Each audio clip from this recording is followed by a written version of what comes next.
Welcome, everybody. This is another Tuesday night. This is Mona from Bombay, and we are going to have a Lord Meher book reading where we're talking about love is weeping. And I shall start now. In addition, Baba would change his position every few minutes, first sitting, then lying down, then turning over. At 10 a.m., Baba went to Bedi's room, where he remained for about 15 minutes. At 10:30, he told those near him that he was dying. And naturally, the Mandali became extremely concerned. The school was ordered closed after the 11:45 recess. Baba came out of the crypt again at 3:15 p.m. and sat in the dining hall for a few minutes before returning to the crypt. He came out at 5 p.m. and went to Lower Meherabad, returning at 6:30 p.m. As the day passed, Baba seemed quite ill, and by sunset his eyes were half closed and looked vacant. His hands and feet had grown cold, and his entire body was limp and lifeless. Thus, though the news from Bombay was hopeful, Baba appeared withdrawn and disheartened. After exhorting himself by going to Lower Meherabad, his condition seemed to worsen. Indeed, Baba spelled on the board, "I am God. I am everywhere. I am in everything. I am the source of all bliss and power. I who give life to all. How can I die? From shoulder to my toe, there is numbness. Still, I am not going to die until I'm 95 years old." Aarti was performed at 9 p.m., with all sitting quietly with him for half an hour. Baba's condition was due to his universal work, and its medium at the time was Ali.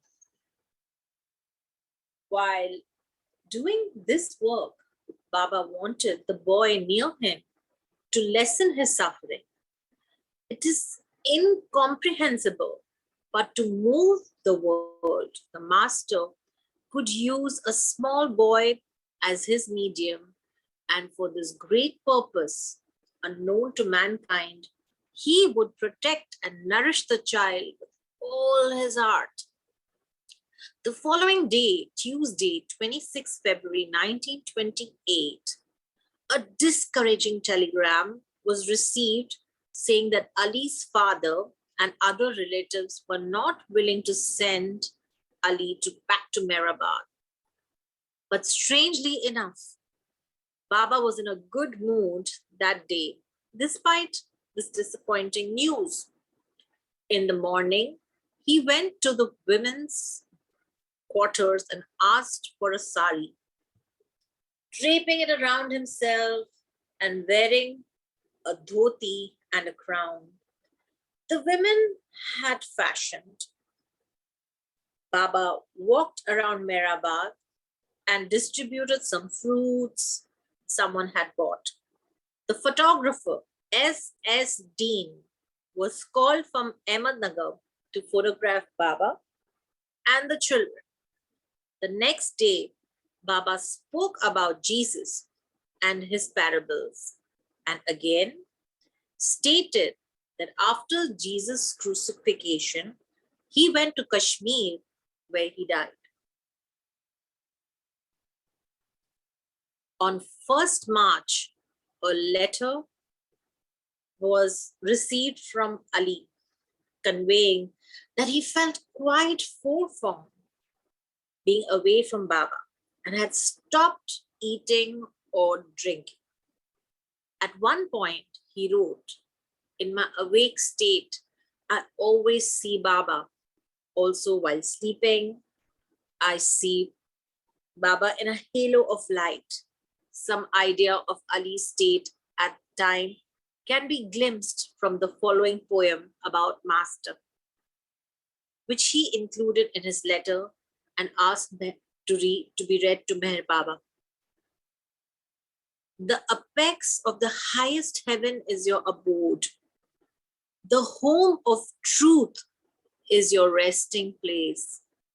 The world is illumined by a divine light. Your erect and graceful figure is like the garden cypress. With a touch of your hand, the dead have been restored to life. Due to the power of resurrection you have within you. From the heat of the fire of your love, I am ever boiling like a pot full of water. Even if my bones dissolve, your love will never be effaced from my soul. Rasu Sahib and Baido returned from Bombay the next day and informed Baba that it had been impossible to bring Aga Ali with them, despite their most persuasive arguments. Ali's father would not consent. Much to the surprise of the men, Baba immediately sent Baidul back to Bombay to try to persuade Haji Muhammad once more. The Mandali wondered why Baba had sent Baidul again when there did not seem the least hope that the father would change his mind. Throughout the rest of the day, Baba was aloof and seemed preoccupied in thought about Ali. When Dastur approached him on some matter pertaining to the school, Baba showed not the slightest interest and cut him short, gesturing, "Do as you like." Around 9:30 that night, instead of retiring to the crypt, Baba walked to the deserted classroom of the school and for almost 15 minutes sat quietly next to the seat which Aga Ali used to occupy. Rasu Sahab, who was standing nearby, said he could not help feeling. It was as if Baba's body were elsewhere. There was an unmistakable vacancy in his eyes. During these few minutes, Baba then walked to his underground crypt. Meanwhile, all had run away from home. He arrived at Mehrabad at around 7:30 the next morning, Saturday, 3rd March 1928, the last day of the 7-day period which Baba had originally stipulated for Ali's return. He walked straight up to Baba's window and stood outside, but Baba did not come out. Rasu Sahib was the first to notice him and took him to the dining hall, where he was fed breakfast. At about 8 o'clock, Baba came out of the crypt, and the scene that took place was heartbreaking. Baba held Ali against his chest for almost half an hour and then presented him with a beautiful shawl and garlanded him with flowers. Afterward, proud of Ali's bravery, Baba led the boy around the ashram and at dinner time allowed Ali to sit next to him. Baba even fed the youngster, putting the food into Ali's mouth with his own hands. Such was his love. To celebrate the occasion in the evening, Baba again was dressed as Lord Krishna, and the boys rejoiced with songs. Baba was so happy that he took off his peacock crown and placed it on Ali's head. age wept with joy at seeing the love between the lover and the beloved after the days of separation. The festive atmosphere continued the next day, but it was later marred by the acute suffering that overcame Baba.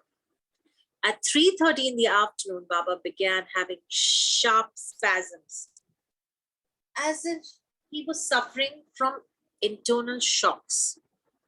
Again, at 9 o'clock that night, Baba had another onslaught of spasms, each lasting approximately 45 minutes.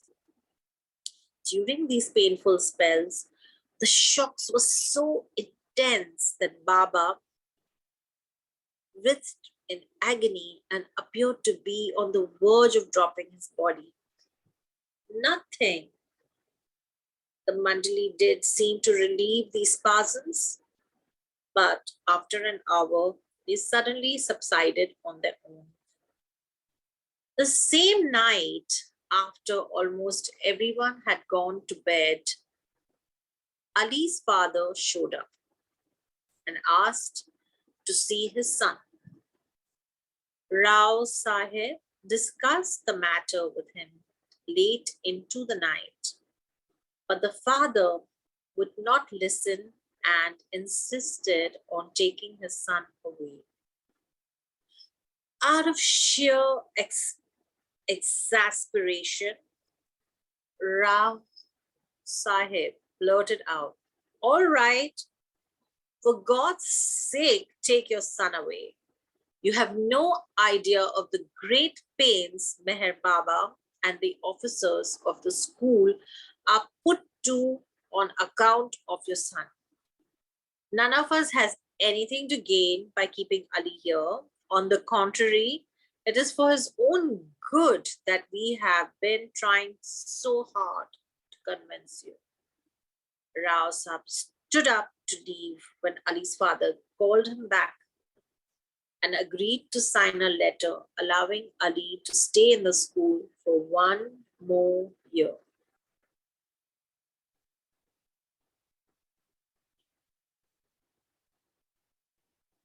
Baba had been awake the whole night. I think it's time to switch readers, Mona. Oh, okay, it's 3 pages already. All right, Marvin. Okay. It's all yours.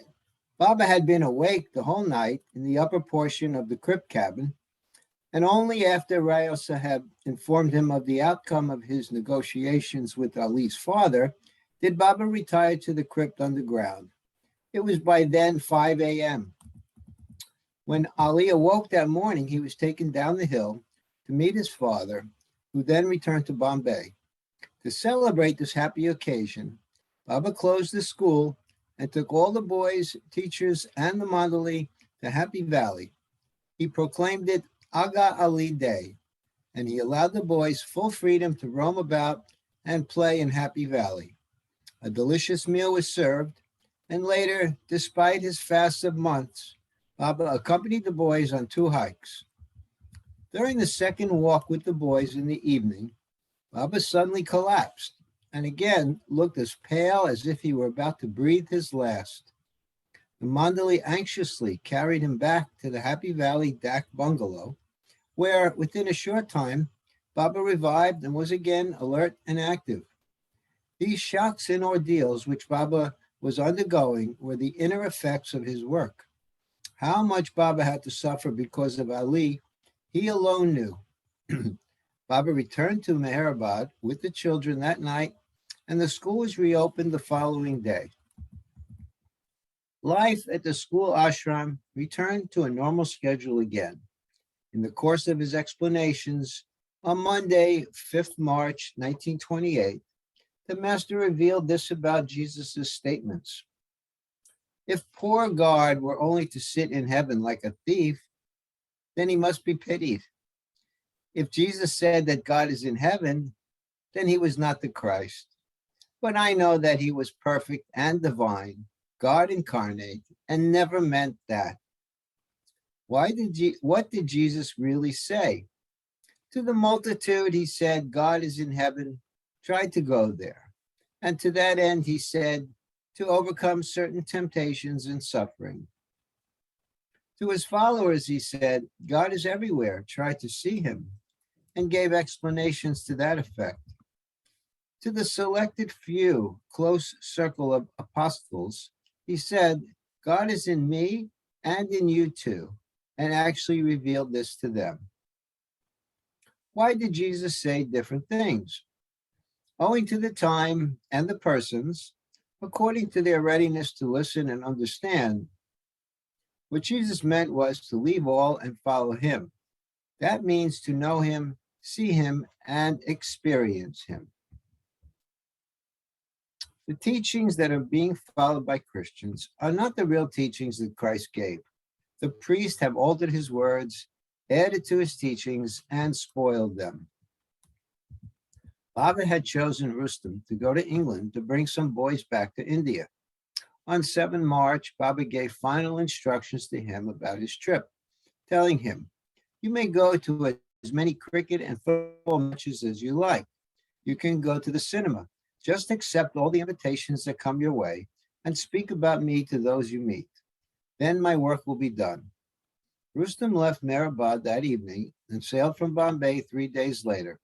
He was the first of the Masters Mandali to contact the Western world.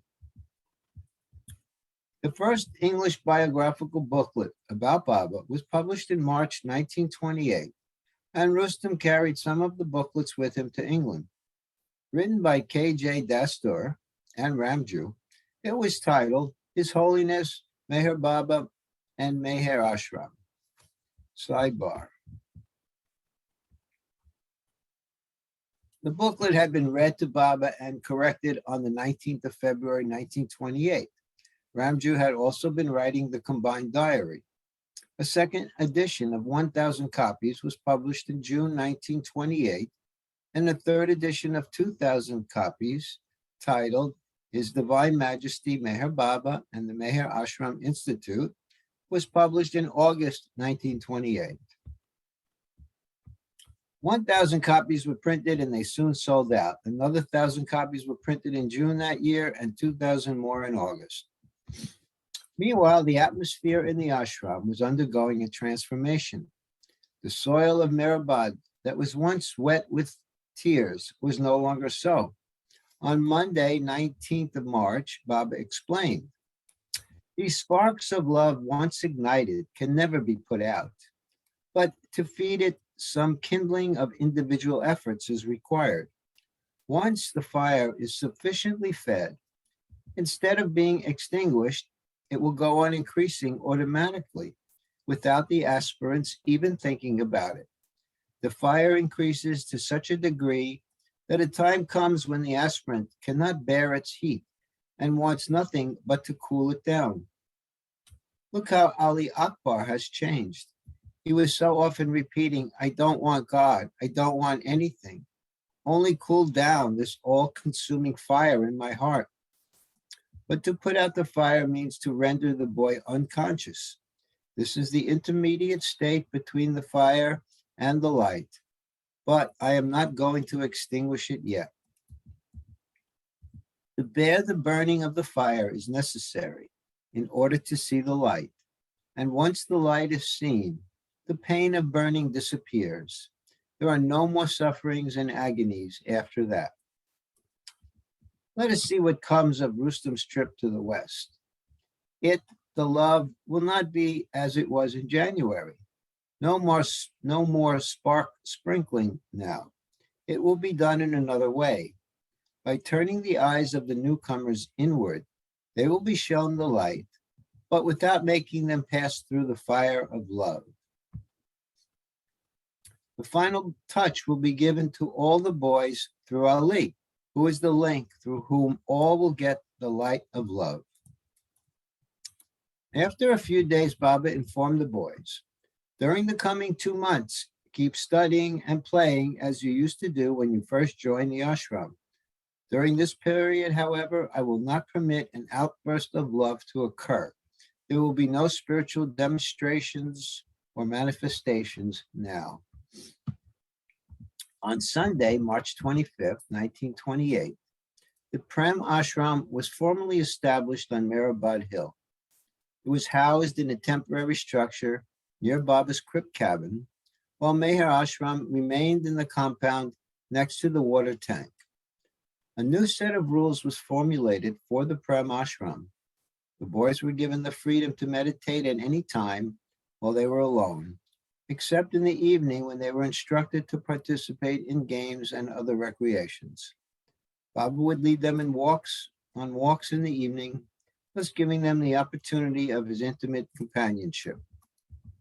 In late March, the boys became unruly, and some of them began behaving strangely. At times, some would bite themselves, tear their clothes, cry loudly, and run away, refusing to come near Baba when called, and even directly disobeying him. Even Aga Ali was disturbed and was not above exhibiting such disrespectful behavior, addressing Baba quite rudely on more than one occasion. Afterward, he would sorrowfully regret his misconduct.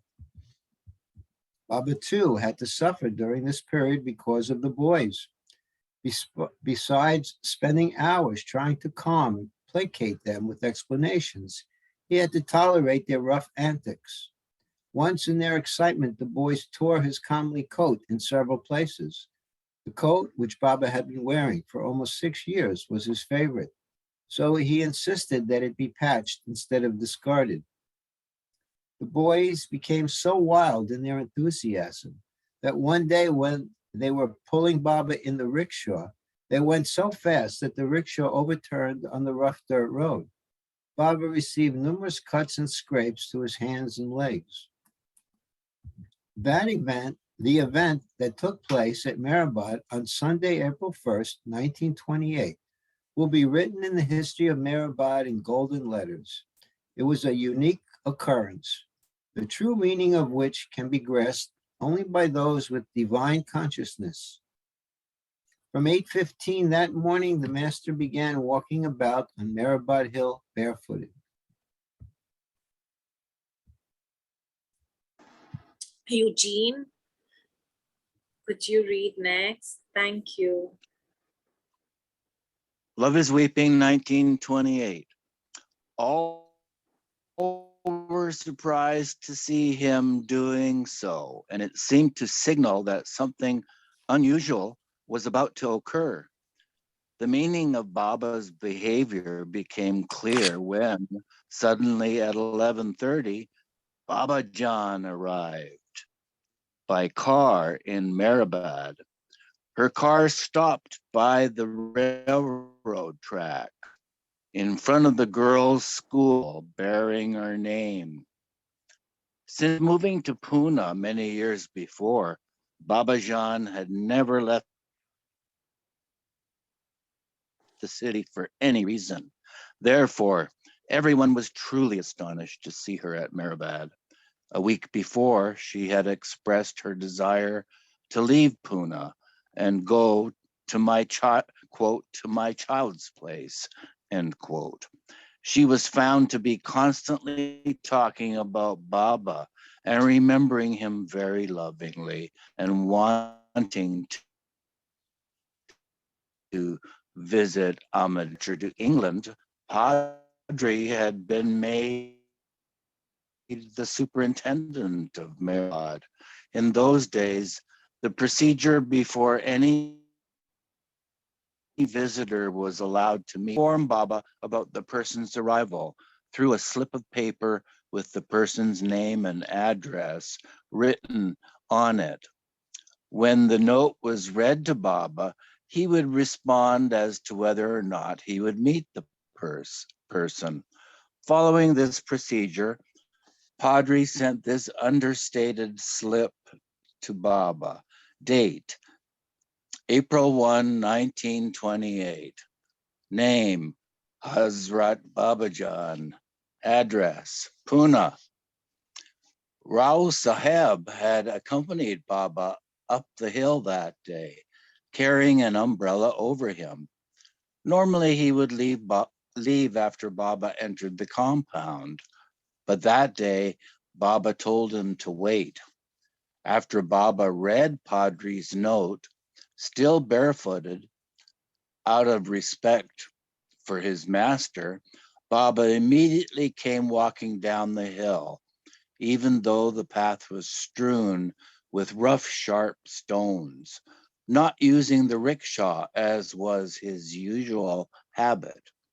He stopped at the railroad tracks about 50 yards from Babajan and sat down on a large stone. Keeping Rao Saheb near him, Baba told him, "Tell her to go back, not to stay here," and motioned to the rest of the mandali to take Babajan's darshan as he watched from a distance. Babajan remained seated in her car. As the mandali bowed at the ancient woman's feet, she was talking to herself, praising Meher Baba and addressing him as usual as, quote, "my child," end quote. She spoke with authority and unusual sweetness, and also mysteriously referred to many spiritual secrets which the mandali could not follow. When Meherji bowed down, Babajan scratched his face. When Bua Saheb bowed, Babajan twisted his large mustache so much that his upper lip began to bleed. When Rao Saheb approached her, she began crying loudly and said in Urdu, "Merwan, mujhe jaani do, mera ko chore do." Brackets, quote, "Please, Merwan, let me go. Don't harass me. I have given everything to you. Now I am old. For God's sake, let me vacate this body," end quote. Babajan was offered a little water to drink. After her departure, Baba explained at length about Babajan, concluding with an extraordinary remark. "Today is the most eventful and significant day of my life." The next day, Baba went to Pune by car with Mandali to pay a return visit to Babajan, who was seated with a crowd in Bund Gardens. Baba remained at a distance again, this time standing across the river on the opposite bank. After the mandali had gone back and forth over the bridge for Babajan's darshan, Baba returned to Mehrabad. Again, the two masters locked eyes and communicated silently.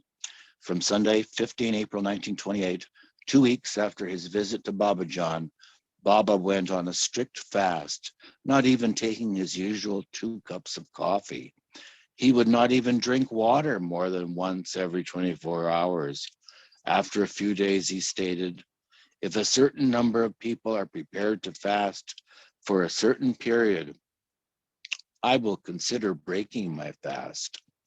KJ Dastur asked him to clarify his conditions. Baba replied, "If 200 persons fast for 24 hours, then I will take food." Accordingly, from the morning of 24 April, 200 residents of Mehrabad fasted for 24 hours on water and milkless tea, taken only once. On the following morning, Baba also took a little milkless tea and broke his fast simultaneously with the rest. Instead of being the first to eat, Baba stated that he preferred to serve all those who fasted with him first. After serving the food at about 9 o'clock, after a lapse of 5 months and 15 days, Baba ate a little curry and rice. Although Baba is perfect, he has to do penance for the universe. He suffers for all beings and thus worships the universe. How can anyone have an idea of his worship? His worship is performed from the depths of the ocean of unlimited suffering. Only the avatar can do such worship. Early in April, Baba had warned the boys that if they did not behave themselves, they would be transferred back to MEHER ashram and the Prem ashram would be closed. On 25 April, he warned them again to improve their behavior. The boys began crying and Baba forgave any unruly behavior, but he urged them not to continue in such a manner. Meanwhile, in England, Rustam tried his best to bring a few British boys to MEHER ashram, but failed.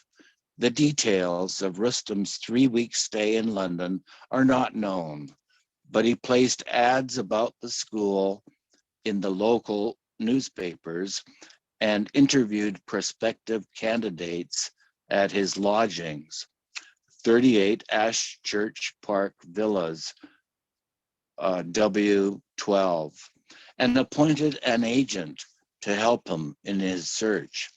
Boys aged 10 to 16, regardless of religion or social status, were invited to apply, provided they agreed to stay for 2 years. Next reader. Thank you. Rosalie, would you like to read next? Jai Baba, continuing Lord Meher reading on the special day of May 24th, 2022, 70 years since Baba shed his blood on our soil. Jai Baba. All expenses, including traveling to India, room, board, books, and uniforms, were to be provided free of charge. As Rustam was preparing to sail to America, Baba cabled him on 16th April 1928. Don't worry, don't bring boys, return. No sooner had Rustam received this telegram than 3 British parents he had contacted agreed to send their sons with him to India. But now, according to Baba's order, Rustam could not take them. He left his address with them, assuring them he would write soon. One individual who met Rustam in London and assisted him in searching for suitable pupils for the school was Meredith Starr, whom Rustam met at an afternoon tea party he had been invited to. Meredith had been interested in spirituality and Eastern mysticism for many years. And when he saw someone from India in attendance, he went over and spoke with him. Rustam, as instructed, told him about Baba. Meredith was highly intrigued and expressed his desire to travel to India to meet Baba. Subsequently, it appears Meredith Starr told others about his meeting with Rustam and about M.S. Irani, a master in India. Among those he contacted was the mystical poet John Caldwell Johnston, 47. Before Rustam left England, he had a strange encounter with Caldwell Johnston, who Baba later confirmed was an advanced soul. Rustam received a letter one day inviting him to Portsmouth for an appointment, which he had never sought. Intrigued, he traveled there one evening and met Johnston and his wife at their home at 2 Thurlow Mansions, Clarence Parade. Rustam describes what happened next. After the usual formalities were over, the gentleman dimmed the light and began to talk as if he were exchanging messages on a wireless apparatus, although he had nothing of the sort about him.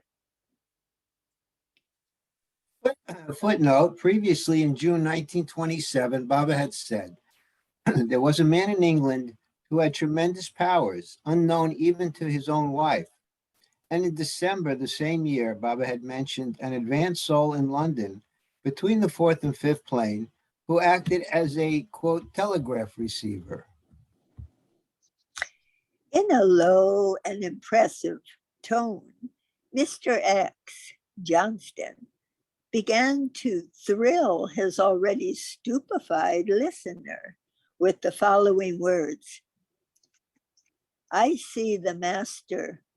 It's 2:00 in the morning in India now. Here, he exactly described the master's seat near the MEHER ashram. Other Eastern masters of his, Baba's, stage are not easily accessible and don't like to be disturbed at such an hour. But he seems to be of a very loving nature. I have just told the master that will not allow the boys to be taken to India. But the master replied, there is no power on earth that can come in his way. He is not very keen about getting the boys. He wants to lay the spiritual cable between the East and the West. Up to now, the East is looked after by Eastern masters and the West by Western masters. Footnote, Caldwell Johnston was referring to saints or advanced souls, members of the spiritual hierarchy who lived in Europe and America. With the exception of St. Francis, perfect masters are usually found only in the East. He wants to join both these sections, and that is the reason why he sent you here. You are carrying with you, without your knowledge, a sort of wireless radio connection, and it affects all those whom you meet. Footnote, Ramju Abdullah's Sobs and Throbs. John from Sobs and Throbs. John Caldwell Johnston was born in Ratnagiri, India, the son of an Irish circuit judge. When he was 6, Johnston and his sister traveled to England for their education, where Johnston was enrolled in public school. After graduating from Oxford in 1905, he married and joined the Home Office. As a gift for Baba, Johnston presented Rustam with an autographed copy of his book, The Book of the Beloved, inscribed to Meher Baba as follows. Farthest from thee I depart, nearest I come to thee, most forgetting thee, most I remember thee. Rose of the world, whatever nightingale singeth, sing what he may, that nightingale singeth to thee. The one individual whom his wireless connection most affected was Meredith Starr. Starr described by K.J. Dastoor as a well-known figure in English occult and mystical circles, was to prove useful and significant in Baba's future work. As Johnston stated, unbeknown to Rustam, it seems Meher Baba had sent him all the way to England solely to establish a link with the West. Sidebar, in relation to Meredith, Baba later referred to John Caldwell Johnston as his master. Both Meredith and Johnston were considered notable occultists of the day, and each had published articles in a British magazine, The Occult Review. So it seems certain they knew each other. By the time Baba journeyed to England in 1931, Johnston was living in Exeter. As far as is known, Johnston never had any direct contact with Meher Baba. On his return to Meherabad at the end of April, Rustam received Baba's permission to send for the boys from England, and he made all the necessary arrangements for their voyage with Star to be their escort. In late April 1928, Baba again entered seclusion. He was in the underground crypt and gave orders that no one was to be sent up the hill. One day, 3 groups of visitors unexpectedly arrived at Meherabad for Baba's darshan. The first group was a large number of Parsis from Bombay who had come to Ahmednagar for a few days. Since they were close to Meherabad and had heard of the Irani saint, they decided to visit and arrived at about 10 o'clock one morning. Only a few of them sincerely wished to take Baba's darshan. The rest merely wanted to sightsee. Just before the group arrived, a Hindu couple also came to Meherabad with the explicit intention of having Baba's darshan. The couple and the group of Parsis were told that Baba was in seclusion and was not seeing anyone or giving darshan. On hearing this, those who had come to sightsee merely laughed cynically and decided to go back. The sincere Parsis who had come for darshan were disappointed, but decided to stay, hoping that Baba would come down the hill or call them up. They sat with Chanji and inquired about the master, listening in attentively to his stories. They left around 4 o'clock after 6 hours of waiting. Also deciding to wait, the Hindu couple sat near Baba's Gadi by the Duni and began meditating.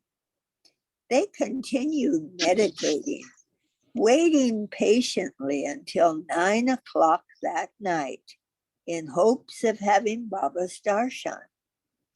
Finally, believing it was God's will that they not see Baba, they left with heavy hearts. The same day, a mendicant showed up at about 5 o'clock, expressing his desire to see Meher Baba. On being told the master's instructions, he spoke very forcefully, saying that he would have Baba's darshan or else he would not leave. He went to the well where he washed himself in preparation for meeting the Guru. Afterward, he sat under the neem tree near the Duni, silently repeating God's name. According to Baba's wish, travelers and fakirs who came from long distances were always given a meal. And so the Mandali requested that the mendicant join them for supper.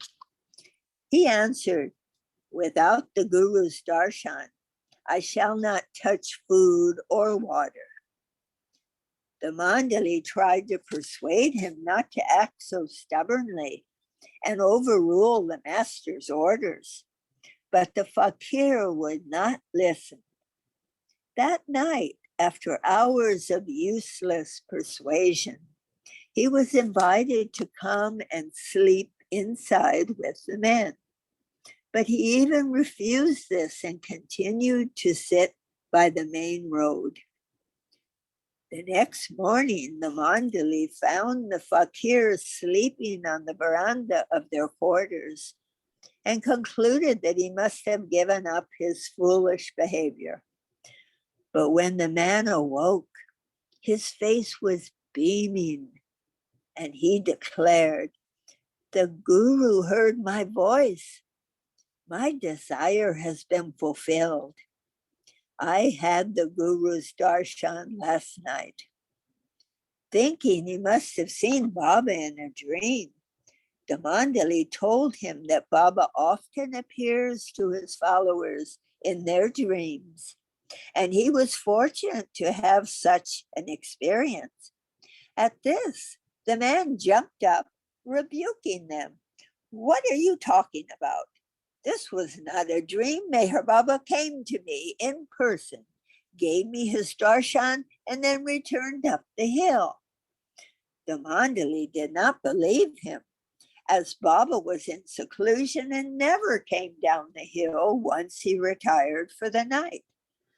But then one of the Mandali who had been on night watch appeared at Lower Mehrabad and related how, for some unexplained reason, Baba had walked down the hill during the night and then returned. The fakir was proved correct. He was given breakfast and left happily. Baba later explained to the Mandali the events of the previous day. The 3 groups that came yesterday reaped the benefits according to their capacities. Those who came to sightsee carried back, unbeknown to them, the benefits of this sacred atmosphere. The Hindu couple who came with devotion and stayed to listen to stories about me gained more spiritual benefit. They reaped the fruit of their faith and devotion, though they were unaware of it. But the one who was the most fortunate was the fakir. Due to his firm determination and intense devotion, I had to disturb my seclusion and come down the hill. There has to be such true faith and longing to have the darshan of God to move him and bring him down from the mountain. Okay, thank you, Rosalie. Mona, next reader, please. Elizabeth, would you like to go next? Not right now, in about 5 minutes, maybe. About Rainey.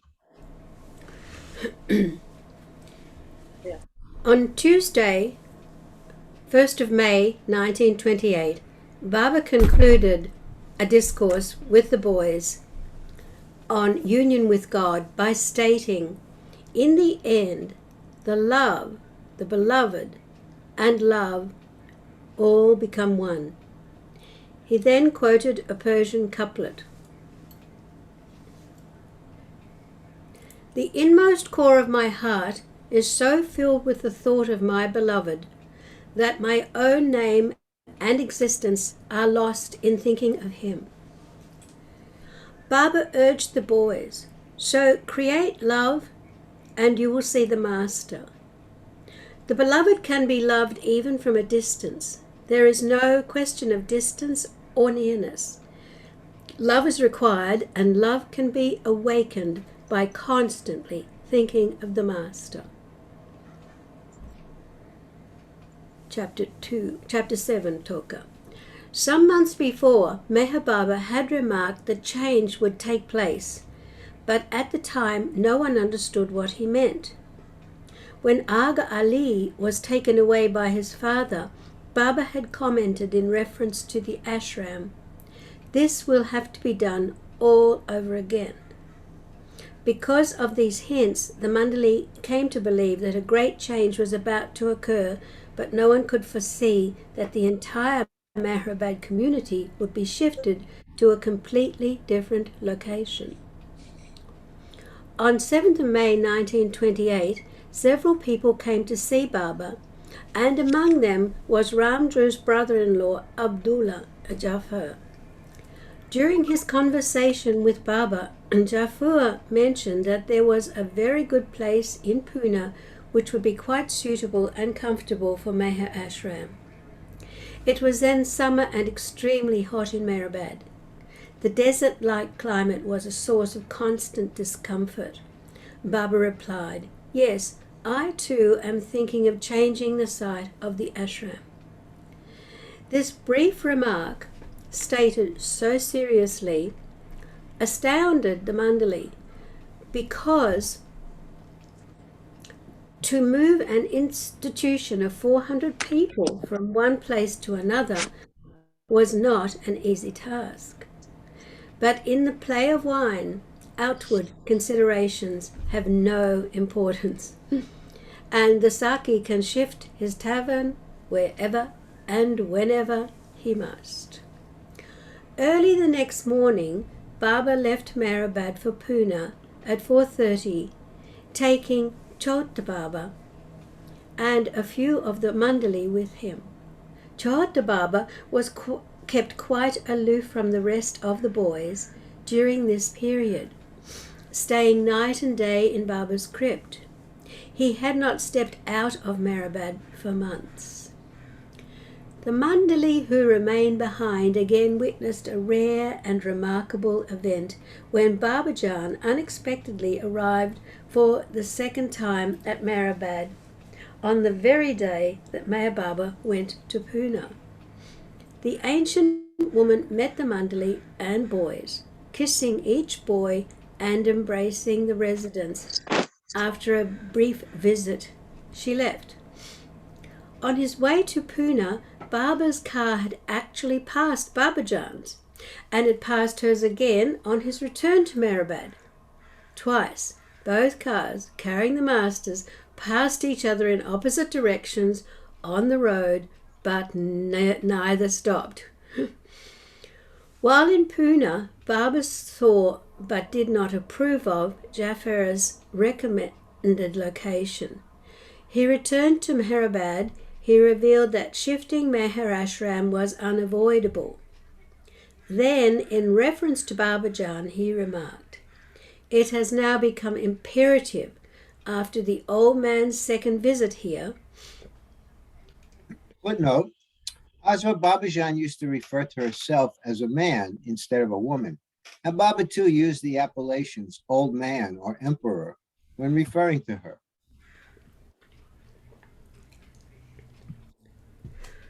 Concluding the discussion, Baba asked the Mandali again to decide whether or not they wished to stay with him. On 9th May, he had the following notice posted: "As it is intended for certain reasons to remove the entire establishment from Meherabad to a new place, to be fixed hereafter, the whole of the Mandali is hereby ordered to read and think over the following and inform Baba of their decision one way or the other, and as soon as possible. For those who wish to stay, their stay should be unconditional, absolutely without any condition or promise as to time, place, or result. No question at all is to be raised regarding these points. Shri may go anywhere, may stay any length of time there, or may remove or go elsewhere as it pleases him, with no promise of any result, either spiritual or material. In addition, those who wish to stay will be required strictly to try to obey and observe all Shri's orders without any question as to reason, argument, or discussion.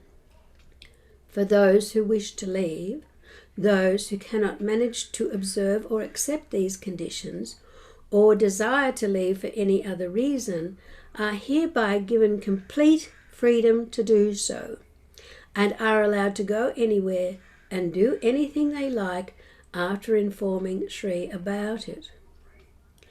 A discussion then ensued about a suitable place for the ashram. Navsari, Andaman in Gujarat, and Singhgad, west of Pune, were all mentioned as possibilities. Baba left in Rustam's car to visit these places at 4:30 a.m. on Tuesday, 15 May 1928. Baba was driven straight to Singhgad, where B.D. Pudumji had offered his bungalow for Baba's use. But because of the altitude and heavy rainfall there during the monsoon season, which was imminent, Baba did not like the sight and decided to leave for Bombay. Footnote, Pudamji had offered Baba his bungalow before in December 1926, but Baba had not stayed there either at that time.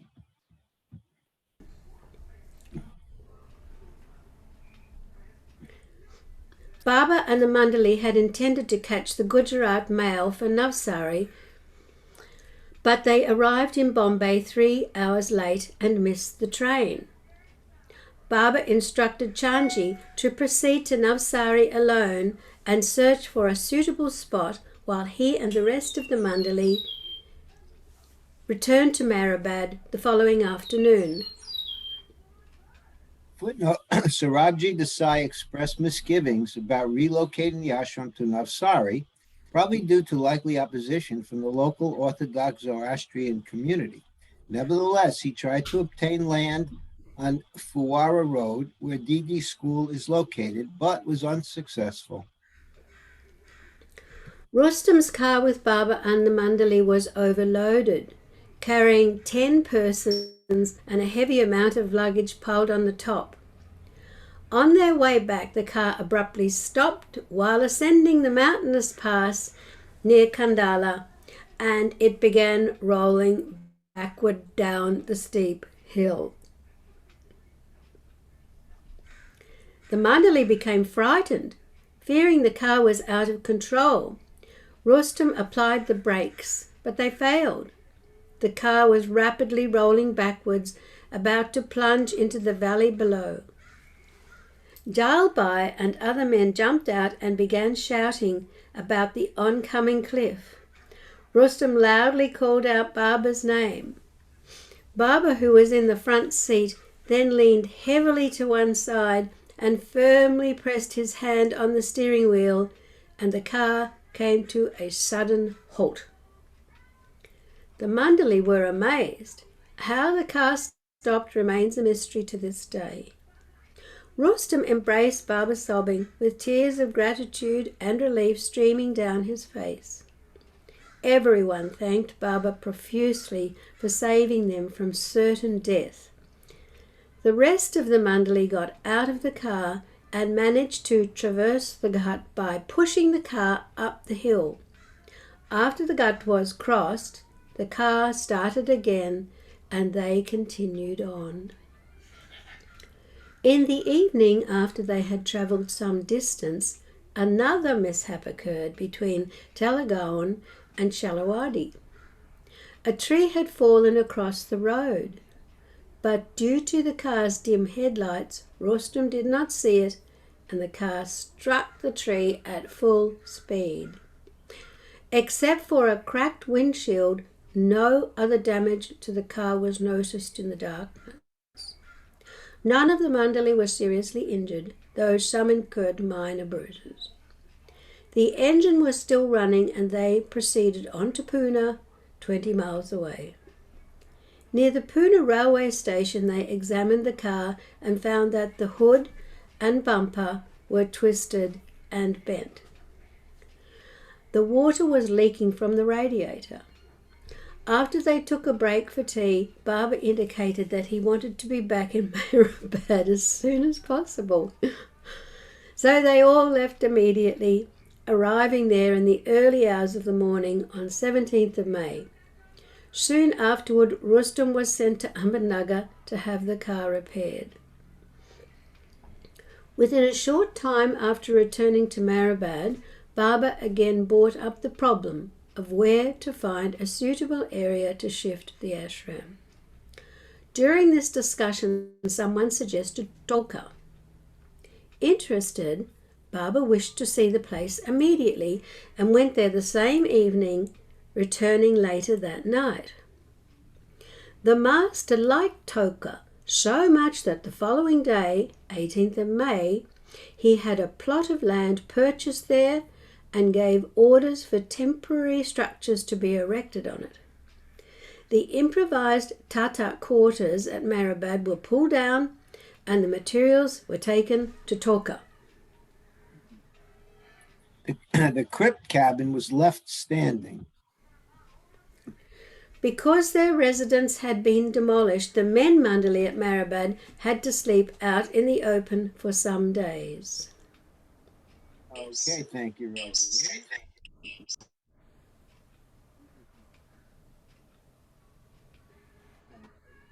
Elizabeth, would you like to read?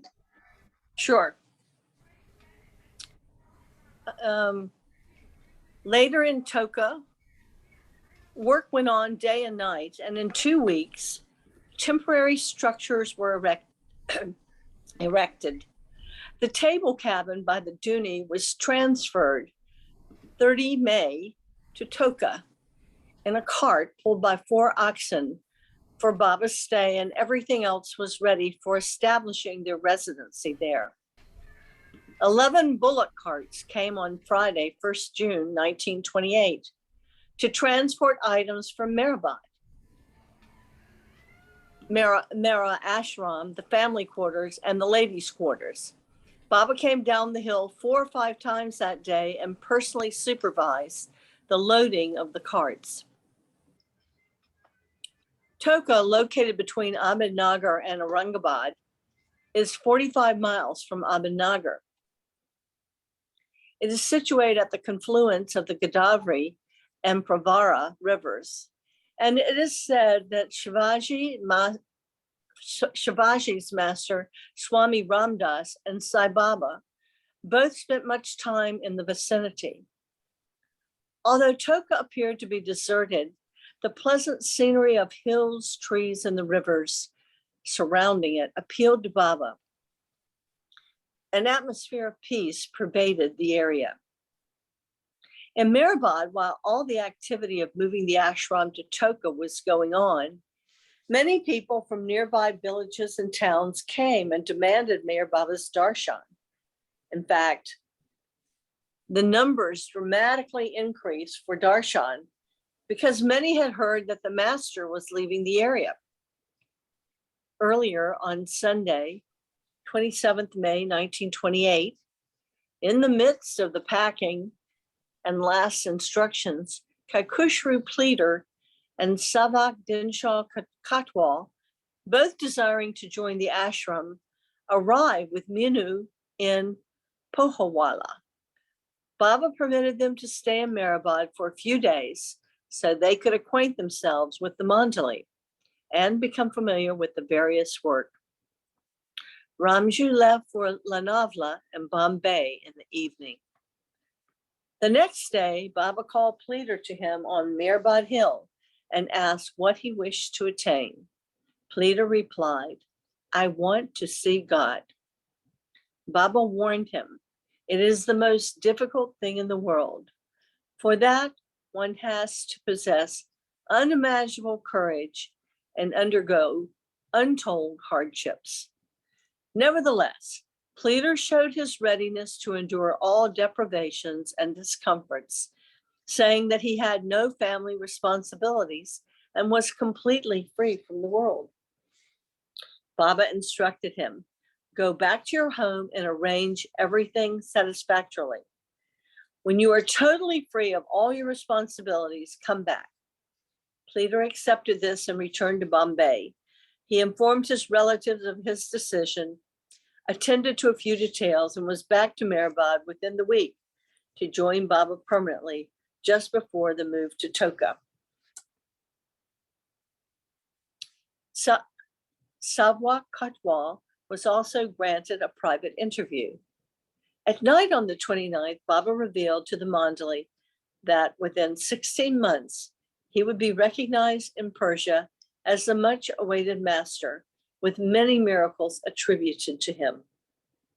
Baba also declared, war will break out this year.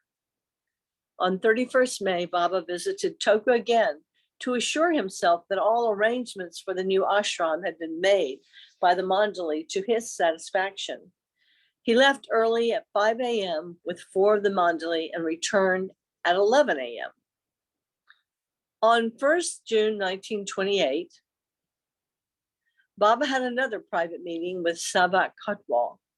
Although just 24 years old, Kotwal was a genuine seeker and had previously contacted Upasni Maharaj after reading Sakarina Sadguru. Had previously contacted Upasni Maharaj, Narayan Maharaj, and Hazrat Babajan.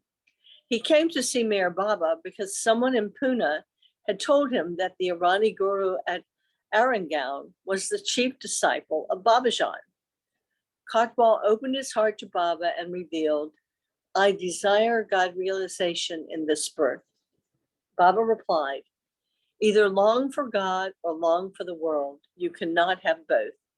It has never happened before, and it will never happen in the future." Kotwal wanted God, but at the same time, he was married and had a child and wished to be assured of his family's welfare. Baba encouraged him, "I know how much you want to tread the spiritual path, and I will see that you enter it. You will make rapid progress toward that goal, and you will eventually be completely swayed toward it." Baba instructed Kotwal to visit him every weekend. This satisfied Kotwal, and from that time on, the longing to be one of Baba's resident mandali was aroused in him.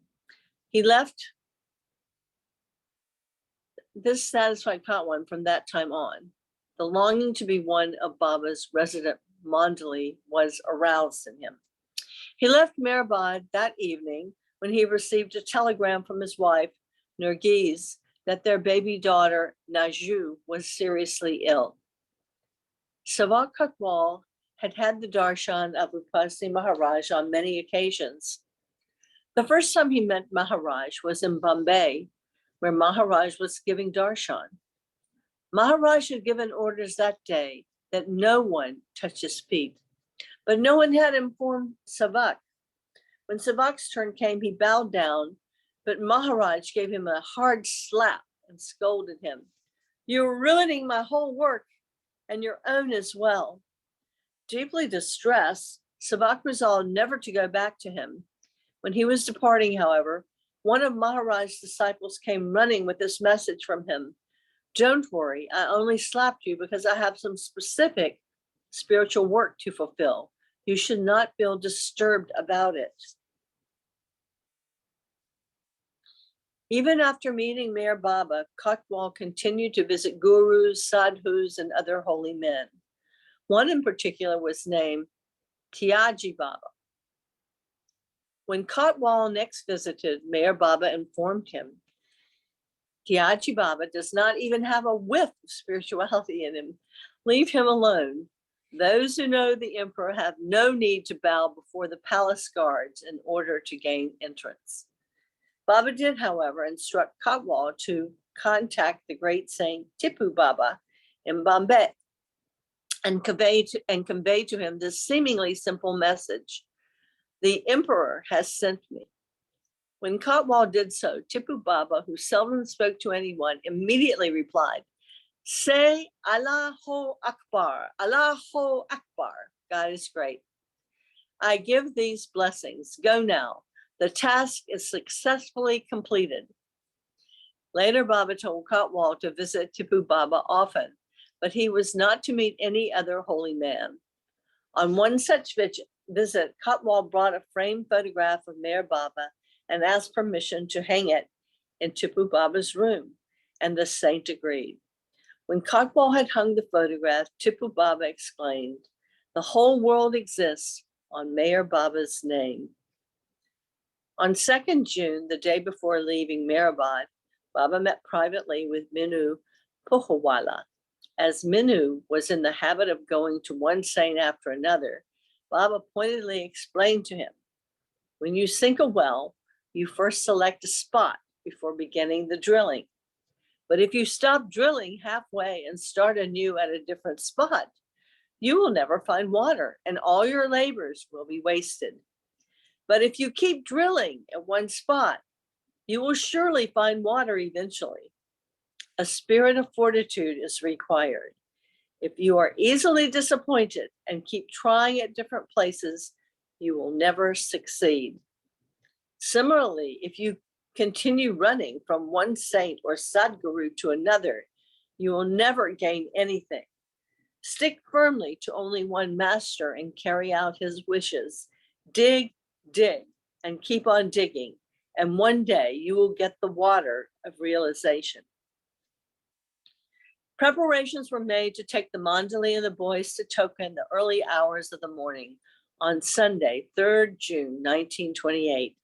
At 3 o'clock, Baba came down Meherabad Hill and arranged for the children of the ashram and the woman Mandali to be taken first. Okay, thank you, Elizabeth. You're welcome. My pleasure. Can we? Mahu or James, I think, are the only two that haven't read. James, first James, then me, because James was here before me. Mr. James Oppenheim. Okay, that's good. Good You to can, be here with you. good to hear. Okay, Baba. Okay, Baba. You can hear me, yes? Yes, Yes. I do, Okay. I do. All right. Hi, Jim. Nice to Hi. see you after Hi. zillions of years. A Hi. long time, at least 20. Yeah. What's 20 years? Let's save the greetings till after the reading. Okay, page 932, Toka, 1928.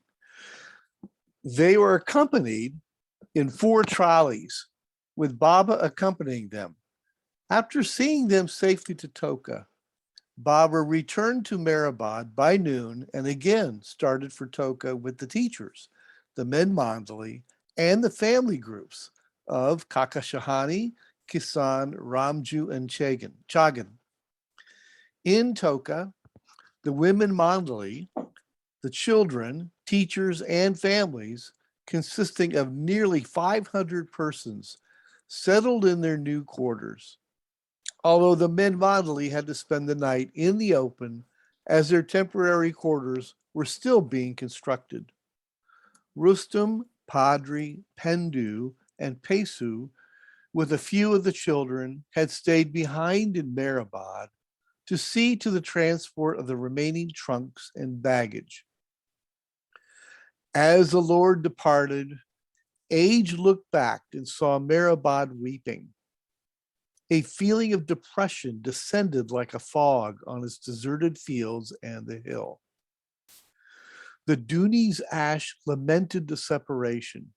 The Jopti's walls ached with the suffering of his silence. The flowers stopped smiling. The birds ceased flying, and the breeze lost all interest in blowing. Everything of nature and man, every wine-soaked particle of Meherabad, longed to know only one thing. Why has the beloved shifted his headquarters? Where has he gone? Without his presence, all is dry and without interest. Were you displeased with us, O Lord of creation, to abandon us, leaving us weeping in sorrow? But beloved had not forgotten Meherabad. He had taken its devotion along with him.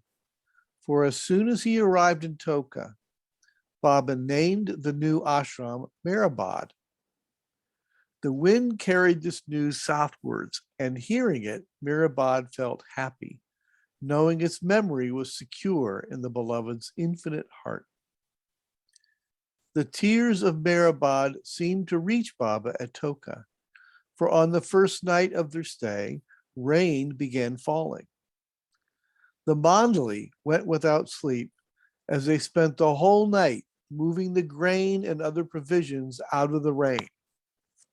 Baba, with his usual lightning speed, helped in the labors, assisting the women and supervising the men.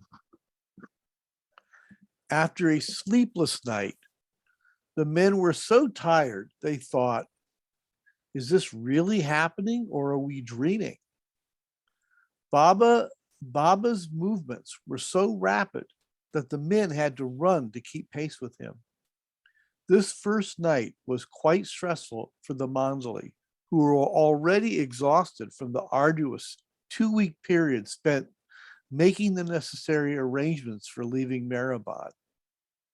Under Baba's direction, They had to provide accommodation for everyone, make provision for food, see to the studies of the boys, and attend to the many other details of the evacuation and relocation.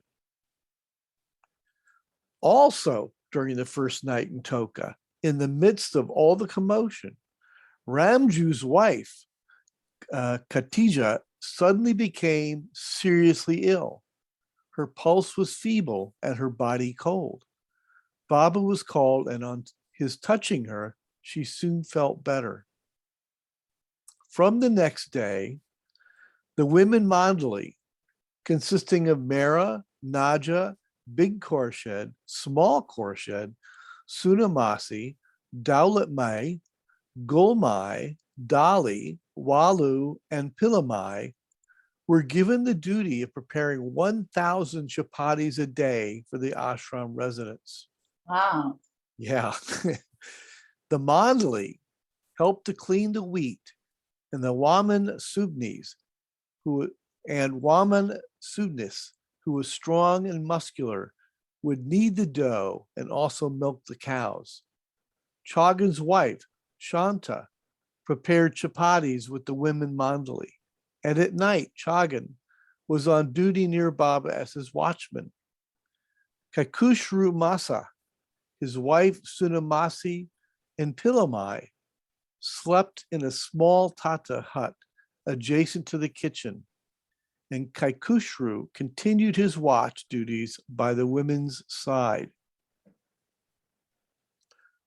On 5 June, Baba spent the whole day with the mandali selecting the locations for putting up the various other buildings, such as the storeroom, dispensary, hospital, and a private room for KJ Dastur. Baba talked with Bailey about his writing work and sent him to Pune that day. Sidebar, Bailey was writing an account in Gujarati of his contact with Baba. Someday to be published, we hope. That night, Baba went for a walk in the moonlight with Chanji, Chota Baba, Rao Sahib, and Jalbai after the others had gone to bed. 2 days later, Bailey returned to Toka at noon with Baba's father. After staying for only 2 hours and discussing matters with Baba, Baba left with the Mani, who cried much when leaving. Rustam, Padri, Pendu, and Pesu arrived early the same morning with the remaining luggage. No one was left at Mehrabad. Pesu was assigned the duty of going to Ahmednagar for marketing once a week. Baba warned him to be careful when he crossed the Pravara River, for it was monsoon season, and at times the river was flooded, which made crossing it treacherous. On 8 June, the boys were taken to the riverside for baths and a haircut from 9 a.m. to 12:30 p.m. Baba personally supervised. Meherji left for Navsari for a brief visit and returned 10 days later. Rustam went for a swim across the Pravara River on the 8th, but in midstream he became exhausted and began choking. Within moments, Baba, followed by some of the mandali, walked rapidly from the ashram to the river. Baba pointed to Rustam, who was about to go under the water. Without hesitating, Sarab Hamsosha jumped into the river and brought him safely on the bank.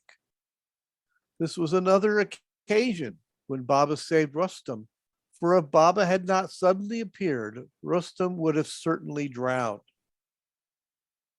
The following day, Saturday, 9 June 1928, the mandali began leveling a meadow with a roller for the students' playground. They were given tea 4 times that day to sustain them in the strenuous work. The school had already started from the very first day in Toka, 4 June, and Baba scolded Daki and Manikar for arriving late for their classes.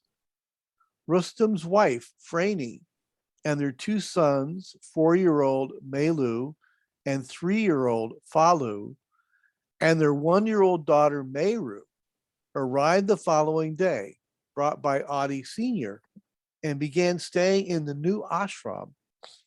Adi returned to Ahmednagar. On 11 June, Baba ordered Kakushru Masa to dig a hole in the ground near the table cabin for a duni. Soon after, a heavy rain started and poured down throughout the rest of the day. The scenery around Toka was bucolic, but at night there were hordes of pestering insects. Snakes and scorpions were also found in abundance. Chagan was an expert at killing snakes, and every night he would be required to demonstrate his skill. Some sense of the hardships the Mandali faced can be had from these lines from Chanji's diary of 11 June. Quote, "The heavy rains caused all work to be stopped, and though there was a distinct change in the atmosphere, the nuisance at night, particularly the 100 various sorts of worms and insects, also the risk of scorpion and snake bite, made all a little uneasy, and for a time upset. There was much congestion in the Makan, Mandali's residence. Members who had been sleeping outside were forced to come in because of the rains. The inconvenience was all the more felt when 3 Hindu ladies and 1 gentleman, Chagan's relatives, had to stay in the Makan for the night. The duni was lit on Tuesday, 12 June 1928 at 7:30 in the evening, and Baba's Arti was sung. That day, a telegram was received from Meredith Starr, the man Rustam had contacted in England, stating that he had boarded a boat for India along with his fiancée, or paramour, and her sister, but without any boys. The British government had refused to allow the boys to immigrate. Baba was very annoyed at the news, for he wanted some boys from England in the school ashram. Okay. Was that Kitty who came? No. No. Well, we've got about a minute and a half left, so I think we'll stop here. Mahu, you could start us off next week. How's that? Sure, not a problem. Let's stop recording.